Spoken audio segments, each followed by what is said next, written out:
안녕하십니까. 조철이 박사의 통통통 유통, 물류통, 소비통, 글로벌통 시간이 왔습니다. 자, 지난 시간에 이어서 오늘 2탄까지 하겠습니다. 한일 무역전쟁 이대로 가면 양국은 파멸한다.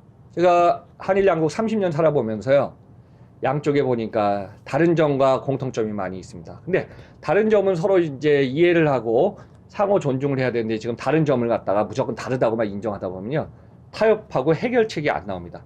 자, 다시 한번 간단히 반복하면요, 상호 보완 관계, 한국과 일본이 그동안에 경쟁하면서 상호 보완 관계가 지금 이대로 가면 상호 고립과 대립 관계로 갑니다.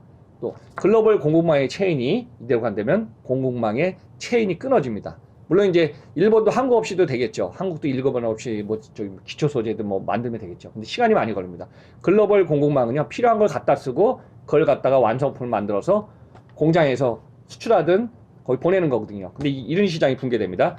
문화의 교류가 붕괴된다. 뭐 한일 양국 진짜 관광 엄청 오지 않았습니까? 자, 명동이 망가진다. 일본의 지방 상권들이 다 망가진다. 왜냐?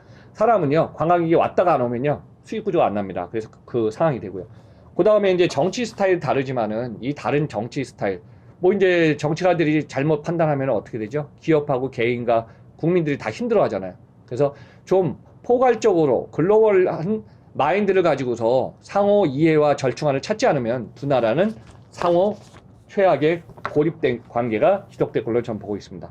그래서 여기서 제가 한번 보겠습니다. 첫째, 인구가 우리나라의 2.5배인 일본은 10년 전에 2007년에 인구가 줄기 시작했습니다. 제가 항상 강조했죠. 한국 5년, 10년에 인구가 줍니다. 그럼 어떻게 되죠?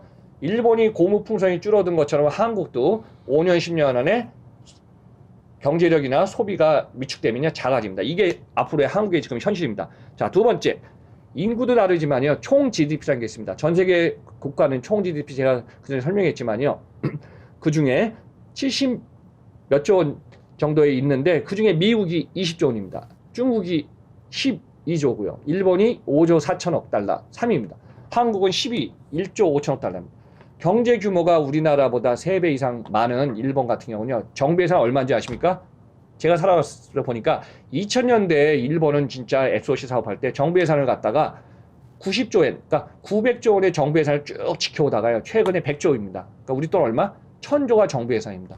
근데 우리나라 지금 정부 예산 얼마인지 아시죠? 470조입니다. 뭐 내년에 500조 이상 올린다고요? 정부 예산을 올려서 세입을 갖다가 세수를 걷는 게 중요한 게 아니라요, 앞으로 중요한 포인트는요, 과거에 일본도 시행착오 해갖고 나온 게 뭐냐, KPI 만들었습니다. 관공서, 정부, 지방, 사람을 늘리는 게 중요한 게 아니라 사람의 KPI를 만들어서 일할 수 있는 시간 효율과 이걸 갖다가 가치를 만들지 않으면요, 결국은 사람을 늘려서 분담하는 일자리 창출, 이 시대는 벌써 선진국이 하는 창출이 아닙니다. 그래서 제가 볼 때 정부 예산 늘리는 게 중요한 게 아니라 정부 예산 진짜 국내 소중한 세금, 기업의 소중한 걸 갖다가 절약하고 잘 쓰는 게 앞으로 중요합니다.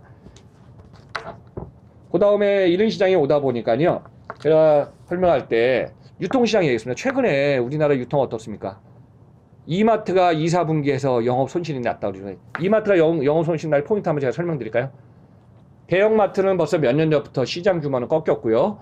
이마트도 지금 매출액이 줄고 있었습니다. 근데 최근에 이제 온라인이 급증하면서 어때요? 출혈 경쟁을 하다 보니까 저가 상품을 갖다가 계속 많이 그냥 소비자들을 갖다 충성 고객을 끌니까 계속 팔고 있었죠. 중요한 건 물건을 많이 팔면 팔수록 손해가 나는 이익 구조를 하다 보면요, 이건 경쟁이 아닙니다. 자, 앞으로 제가 여기 포인트 하나 짚고 넘어가겠습니다. 다점포는 벌써 5년, 10년에 우리나라 끝났어요. 대형 점포가 다점포가 아니라 핵심 점포를 살리면서 핵심 점포에 사람을 적당히 KPI를 만들고 차세대 미래 전략을 준비했어야 되는데, 결국은 대형 점포는 온라인이나 전자상거래 기업들이 커갈 때까지 같이 그 속도를 같이 맞춰버린 거예요. 그러다 보니까 온라인이 커가니까 온라인 기업들이, 아니면 신선상품 기업들이 지금 시장에 침투하니까 대형마트는 자기 카드역으로 해서 지금 출혈 경쟁 아예 그냥 쏟아붓고 있습니다. 이런 시장이 계속 가다 보면은 제가 항상 그전에 했지만, 용피에서 플라이스 정책에서 플라이스를 해서 플라이스로 망합니다. 결국은 여기서는 점포 축소, 점포 핵심 점포를 살리고 차세대 미래 먹거리를 미리 만들어 가야 되는데 5년, 10년 전에 그 타이밍을 놓치기 시작했습니다. 그래서 지금 이마트 그런 상황이 지금 계속 옵니다. 물론 이제 관련된 대형마트 비슷하게 상. 과거에 제가 일본을 보니까요, 일본도 10년, 20년에 이런 상황이 똑같이 왔습니다. 그래서 일본 기업들 어때요? 서서히 줄였는데 지금 일본 대형마트 쪽 거기가 뭐 장사 잘 되는 게 아니라 새로운 상권 아니면은 새로운 소매를 자꾸 만들어서 소비자의 패러다임에 맞춰서 지금 계속 먹거리를 제공하고 있습니다. 신선 상품도 보면은 전국에 있는 신선 상품의 모든 걸 갖다가 한 스토어에 갖다가 카테고리에서 판다든가, 대표적으로 예를 들어 카레를 좋아하는 사람이 있으면 카레숍에 가면은 카레 모든 걸 갖다가 해외에서부터 국내에 있는 상품을 모두 갖고 와서 소싱한다든가. 어느 분이 저한테 하더라고요. 박사님, 우리나라도 국내 상품 너무 포화 아닙니까? 제가 바로 그겁니다. 요즘은요, 국내에 없는 상품이 없어요. 그래서 가격 경쟁 갖고 안 돼요. 그래서 해외 상품을 갖다 바잉해서 런칭해 갖고 또 소비자들한테 해야 되는데, 앞으로 중요한 건 뭐죠? 소비자는 변화하고 있고 우리나라는 가면 갈수록 저성장에 저소득 저소비가 될 겁니다. 그러면 어때요? 많은 걸 갖다가 옛날처럼 의사결정을 빨리 해서 팍팍 물건 사가고 그냥 꾹꾹 눌러갖고 사야 되는데, 앞으로의 시장은 그런 시장이 안 될 거예요. 저는 이렇게 얘기합니다.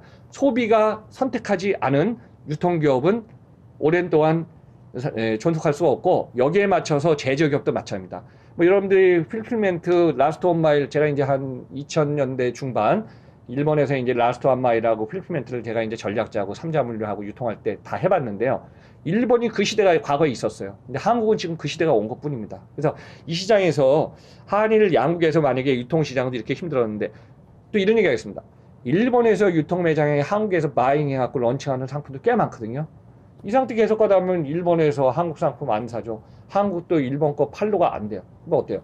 한일 양국의 악순환이 계속 가다 보면 이 시장은 유통시장 자체에서 서로 내수시장이 돌아가면서 작아지지만은 한국도 앞으로 작아지면은요, 시장의 새로운 패러다임이나 공급처, 거래처를 갖다 바잉한 거래처를 계속 바꿔야 됩니다. 그러니까 이런 문제, 유통기업도 앞으로 글로벌 비즈니스에서 이런 상황이 심각해집니다. 현 상황은요, 국내 시장과의 경쟁이 아닙니다, 저는. 진짜, 최근에 이런 얘기가 지금 다 들어오고 있습니다.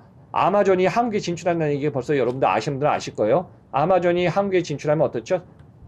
물류는 뭐 당연히 안 하겠죠. 그렇지만은 항상 보면은 과열된 시장에 누가 가져간다? 제3자가 와서 가져가는 그런 전략이 있습니다. 그건 제가 다음 시간에 특집을 하겠지만, 결국은 한국 기업이 출혈 경쟁에 가치 경쟁을 하지 않으면요, 한국 시장 유통 가면 갈수록 쭈그러진 풍선처럼 생겼다.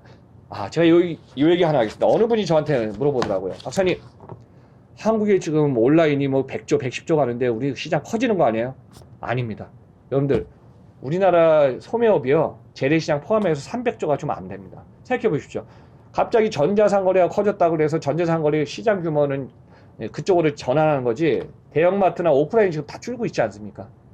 중요한 건 뭐냐 하면은, 우리 소비자가 선택하는 오프라인, 온라인이라든가 여러 가지가 지금 변화하는 것 뿐이지, 시장 가치가 그렇다고 우리가 소득 수준이 높아갖고 계속 올라가면 우리가 많이 사겠죠. 근데 그 시장이 아니기 때문에 전환하는 거지, 유통시장 자체가 뭐 300조에서 뭐 320조, 340조가 올라가지 않습니다. 그래서 이 시장 자체, 제가 10년, 20년에 일본이 어느 정도였냐면요, 과거에 유통시장이 줄다 보니까 소비시장이요, 위축되더라고요.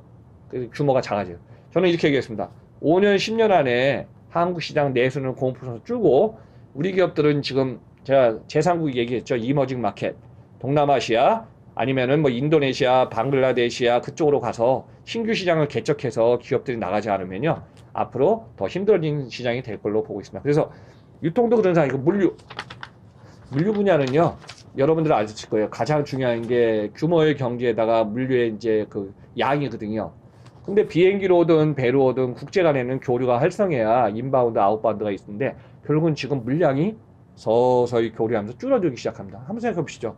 보통 1, 4분기에 이런 현상이 나타나니까 내년 2, 4분기, 3, 4분기 이렇게 가다 보면요, 앞으로 6개월, 1년 되다 보면 아마 보이지 않는 상황이 계속될 겁니다. 제가 좀 안타까운 거는 뭐냐면은, 한일 양국은 두 나라가 원재료부터 서로 크로스 교차한 게 너무 많아졌어요. 그래서 그런 상품들, 예를 들어 뭘 완성품을 만드는데 이 한두 개가 없으면 안 된다든가. 근데 여러분들 기초 소재 같은 경우 하루아침에 뚝딱 만들어지면 누구나 다 만들지 않습니까?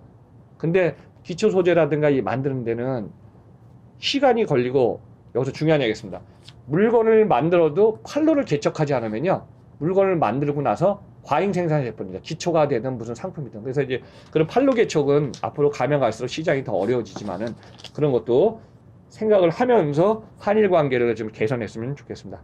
앞으로 가면 갈수록 이 한일 관계가, 저는 조철희 박사는요, 이렇게 한번 결론 지겠습니다. 3개월 예상했는데 3개월은 안 될 것 같고 적어도 6개월 이후 내년 봄 정도 일본이 2020년 축제 도쿄 올림픽 이전에 이 문제가 해결 안 되면요. 일본도 힘들어지고 한국도 힘들어지고 그러면 어떻죠? 한일 양국은 장기전에 소모전에 계속 가다 보면 결국 이건 누가 가져가죠? 당연하죠. 지금 미국하고 중국에서 결국은 중국이 커가는 걸 갖다가 지금 중국도 지금 엄청 힘듭니다. 그걸 미국이 견제하고 있는데 결국은 중국의 어부지리가 될 걸로 보고 있습니다. 그래서 조철희 박사 한일 양국 이 장기화되면은 결국은 두 나라가 최고의 손실을 본다. 이걸로 한번 정리하겠습니다. 감사합니다. 여러분들 마지막에 구독과 좋아요 부탁드리겠습니다. 자, 그럼 다음 시간에 뵙겠습니다.